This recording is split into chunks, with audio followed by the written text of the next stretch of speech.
play Annalie, who's this super smart girl who has worked her ass off at university but hasn't been able to graduate because of crippling student loan debts like so many people. And so instead of earning money many other ways, she becomes a professional ghostwriter. And in her travels, she meets Sigurd for the first time, and she sees him first and foremost as an opportunity. He's like a rapper in need of a good ghostwriter. Exactly. Introducing my character, Sigurd Rossdale. He is also, I might be able to call him a brilliant young man. He is also trying to finish at university in a graduate program, and he discovers that in order to make it through the insane and inane bureaucracy of I want to say American universities, but it might be many other places as well. He has to take a class he doesn't care about, and in order to get through that class, on top of his job and all the other stresses, he wants to hire this one here, and he discovers much more than he bargained for, namely in a relationship, and then also in his education, his finances, his intellect. He's overwhelmed in pretty much every way, and it nearly kills him, actually. Yeah. Yeah. So that's a premise from my perspective. I think they start off both fulfilling each other's needs, which, in more ways than one, which starts off as like a transaction of sorts, but goes a whole lot deeper than they bargained for, and it becomes more of a love story for both each other and concepts at the same time. For the lack of sounding kind of like a utilitarian about it, I think you work together. I mean, this is my experience across the board. The best way to do that to me is to just stay present in the scene, and the words will do enough, and then you develop a relationship as you're working together. And I think when you're trading back and forth the way that I want to say a play. It was originally a play, but a movie like this is written. It's written like a play. I want to create a new word and say mammalian, but referring to mammoth. It has a back and forth that I know was some of the best dialogue that either of us had ever read, and we fell in love with the dialogue. Yeah, and so when you're, as an actor, when you're able to engage in that manner, I think naturally you'll it's like that's how you develop the chemistry. You dig into the material. There's nothing that complicated about it, I don't think. We also shared a lot of food on set. We did eat off each other's plates a lot. The dialogue was probably the biggest challenge, especially with not a whole lot of prep, or especially on my end, arriving and then shooting a day later after an international flight. That was a bit rough, but I think Penn kept me sane throughout that, and we just had a nice working relationship with each other and with Nicholas, and it was just a lot of fun. Nicholas is the director, and He's right he's over standing there. right He's over hiding. there. It's just referencing. It's funny. Nicholas Sorry. Is just referencing Nicholas in the abstract. So I think the sheer amount of words that we had to make sense of, and they were beautiful words, like we said. I believe it was, Nicholas, you can help us out with this. Was it 120, like 4 pages? Yeah, so Nicholas said thereabouts. It was originally written by his wife, Katie. Play called 516. Yeah, wow, great memory. Thank you. And then they adapted it together. So in the 120 pages, and what is the running time of the film now? 95 minutes. So I know that there were probably revisions and edits, and maybe the final draft wasn't quite 120 pages, but to get that many pages into that many minutes, let me tell you how fast you have to speak.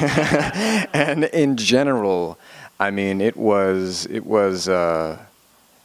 it was a lot of fun. It was also daunting. It was just, I don't remember. It was just kind of like a wash at this point, because it was just like, you know, when you're also making an independent film, which we shouldn't shy away from, like, examining in this case, because, you know, we're really happy to be exploring platforms like this one and others where, like, you know, this is not a huge blockbuster, big budget. I mean, we were making this thing in a very little time with not a lot of money, which I think we should be really proud about, because, you know, we've got to be finding other ways to be making media, you know. And then within that, this movie is incredibly self-referential to media of all types, because the degree that Sigurd is aspiring for, the class that he's hiring her for, is in media studies. So it's just this really beautifully convoluted piece that was originally set for the stage. So I think just taking it to the screen meant finding the space that you need in a film for the intimacy and the patience and the time that you don't necessarily always have in the same way on a stage. You know, it's like, it's just they're different mediums, right? So, like, I think getting the words out in time so that then we could also create the space. Maybe that was some of the challenge. I do remember there was one scene where I was walking and talking to myself because I'm like speaking into a recorder. No, not that one. When I'm walking. It's this long sequence, many different places, but so I'm like walking and talking to myself, and it's, you know, a good, I think what it ends up being a couple pages of dialogue or something, or of a monologue essentially.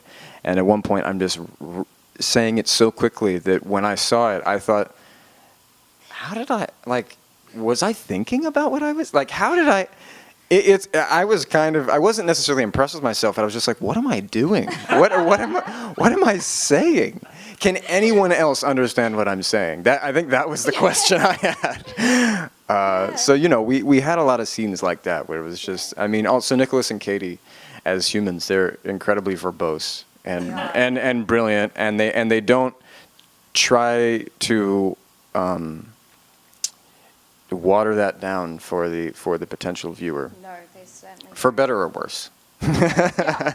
There might have been some things lost on some people, but it kind of made it a cool challenge for us as well, just to get to that point of understanding, you know, the concepts and getting over the words, and then just throwing it away and being present. That was the challenge, and we loved it. It was fun. Words are fun. Words are fun. Words are fun. Words are becoming increasingly meaningless in this day and age, I guess, right? What is the message? I feel like, so from my perspective, what I was working with in Sigurd are a couple things. It's like shame, masculinity, and then within that masculinity, there's misogyny and possession and obsession and thing. So there's some really toxic male behavior from Sigurd that he at least has the consciousness to examine and be concerned about, but he doesn't know how to control. I could say something really articulate, but if Annalie were to answer this question, I would say, if the system fails you, fuck the system. That's pretty much from her mouth. But Nicholas once said something like, it's a story about two good people that do bad things as well, and I think that comes from a sense of survivalism and a sense of failure by the world and the education system and maybe family in this case and all sorts of things. So yeah, I think these characters they go deeper than they would have expected and are kind of shocked by what they find. And I think they are driven to that mania by the inanity or inaneness. Making up a lot of words today, because words are fun, right? Words are fun. And less important. And the bureaucracy of the educational system, of so many systems, of probably all of our institutions, which are disintegrating before our very eyes. Never more relevant. Yeah, that is interesting. I mean, like the way that this institution is actually getting in the way of these people being civil with one another. That's actually kind of a real. Yeah. That's a really and that is really happening at the heart of this story, and they are two people who love each other, but they are driven to a kind of mania, and in their own respective ways by these institutions that are essentially failing them, that are meant to support them, but of course only institutions can, or rather institutions can only support themselves at this point, as we're again witnessing.